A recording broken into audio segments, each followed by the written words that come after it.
Day 160, Friday, May 19th. Numbers 13. Numbers 13 1-33 NKJV. And the Lord spoke to Moses, saying, Send men to spy out the land of Canaan, which I am giving to the children of Israel. From each tribe of their fathers you shall send a man, every one a leader among them.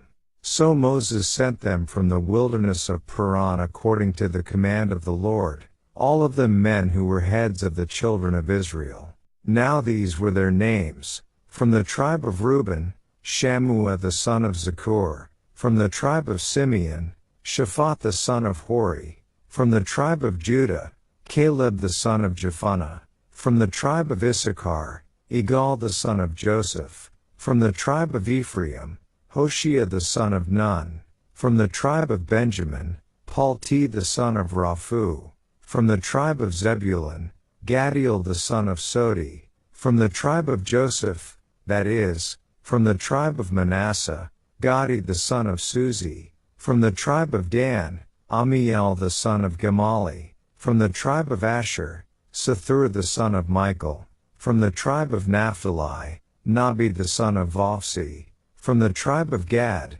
Geuel the son of Maki. These are the names of the men whom Moses sent to spy out the land. And Moses called Hoshea the son of Nun, Joshua. Then Moses sent them to spy out the land of Canaan, and said to them, Go up this way into the south, and go up to the mountains, and see what the land is like, whether the people who dwell in it are strong or weak, few or many, whether the land they dwell in is good or bad, whether the cities they inhabit are like camps or strongholds, whether the land is rich or poor, and whether there are forests there or not. Be of good courage, and bring some of the fruit of the land. Now the time was the season of the first ripe grapes. So they went up and spied out the land from the wilderness of Zin as far as Rehob, near the entrance of Hamath. And they went up through the south and came to Hebron, Ahiman, Shishai, and Talmai, the descendants of Anak, were there. Now Hebron was built 7 years before Zoan in Egypt. Then they came to the valley of Eshcol, and there cut down a branch with one cluster of grapes. They carried it between two of them on a pole. They also brought some of the pomegranates and figs. The place was called the valley of Eshcol, because of the cluster which the men of Israel cut down there. And they returned from spying out the land after 40 days. Now they departed and came back to Moses and Aaron and all the congregation of the children of Israel in the wilderness of Paran, at Kadesh. They brought back word to them and to all the congregation, and showed them the fruit of the land. Then they told him, and said, We went to the land where you sent us. It truly flows with milk and honey, and this is its fruit. Nevertheless the people who dwell in the land are strong. The cities are fortified and very large. Moreover we saw the descendants of Anak there. The Amalekites dwell in the land of the south, the Hittites, the Jebusites, and the Amorites dwell in the mountains, and the Canaanites dwell by the sea and along the banks of the Jordan.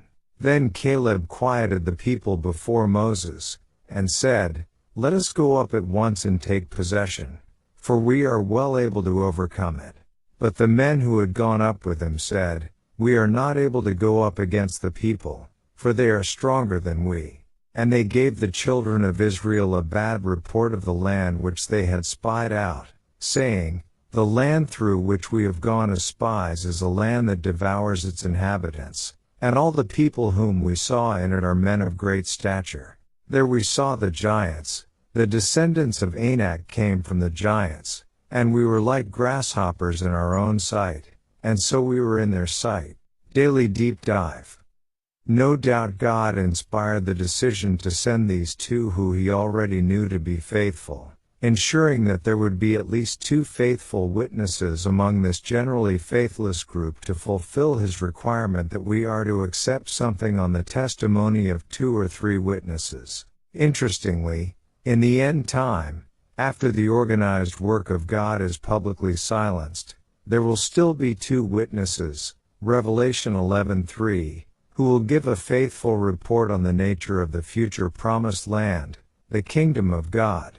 Yet, as before, the vast majority of those reporting on God's kingdom will be false witnesses, as is the case even now.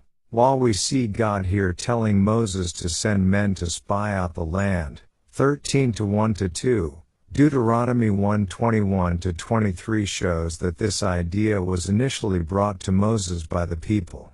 The idea pleased Moses, who evidently took it to God for approval, which God gave with more details here in Numbers 13. It is, of course, likely that God intended this plan all along, perhaps inspiring the people to come up with it. 12 men, one from each tribe, were chosen to spy out the land. They were to check out the soil, trees, people, cities, everything, and then report back. These 12 men are different leaders of Israel than those we saw in chapters 1 and 7. Only 2 of these men brought a favorable report, Caleb and Joshua. Caleb said, evidently because of his faith in God, "Let us go up at once and take possession, for we are well able to overcome it." Verse 30. Another important factor to consider is that even if everything the evil witnesses said were actually true, the omnipotent God was easily able to defeat obstacles like giants and massive fortresses, a fact that should already have been evident from the plagues upon Egypt and the parting of the Red Sea. God had, after all, brought low the most powerful kingdom on earth, the Egyptian Empire, right before their eyes. And the city-states of Canaan were much weaker in comparison. Besides not expanding fears about the dangers of the land beyond all proportion, Joshua and Caleb had the faith, that God would deliver on his promise. They were the ones the Israelites should have listened to. Sadly, however, this was not to be. Verse 22. This verse tells us that the descendants of Anak were there. This is the first time this word appears in the Bible. It's used a total of 9 times, although 3 of those are here in this chapter. Deuteronomy 9:2 tells us that these people were great and tall.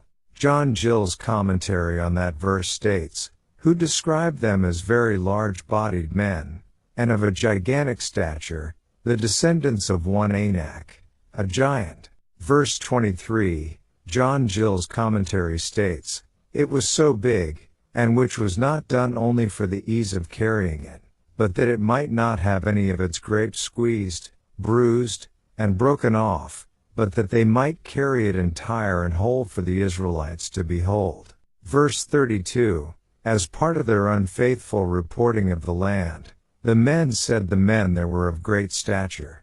This word in Hebrew means measurement, size, BDB. Verse 33, they state they saw giants, the sons of Anak. We already discussed this family of Anak above. This word from giants is Nephil/Nephile, and we saw this used in Genesis 6:4, and this is the only other time it is used.